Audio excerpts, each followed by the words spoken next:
A different kind of rat on the streets of New York City. Giant balloons like this one are parked outside construction sites or company headquarters to draw attention to labor disputes.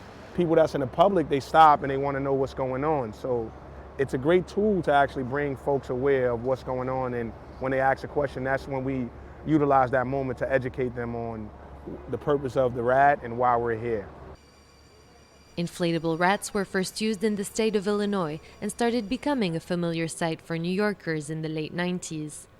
But several court cases have threatened their use over the years, describing it as unlawful picketing.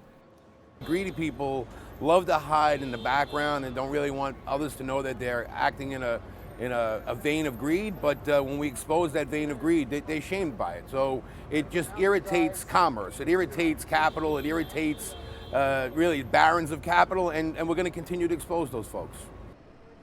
Behind most of these attempts is the National Labor Relations Board, a federal agency originally created to protect workers' rights to unionize. Its current general counsel, appointed by Donald Trump in 2017, has been at the forefront of the latest effort to exterminate the rat. Labor historian Joshua Freeman says the board has become increasingly politicized over the years and more protective of employer rights. The interesting thing about the rat case is it's not being brought by business, actually. It's being brought by the government. You know, it's a government initiative. So it's a kind of business government formation that I think thinks, you know, this is our moment. We got a guy in the White House. You know, things are on our side. Let's ride this wave as far as we can go. One of the latest cases involved labor union Local 79. They used rats to protest against the construction of a supermarket using non-union workers. A New York judge sided with them, maintaining previous rulings saying the rat is protected by the First Amendment. But the legal battle is still going on.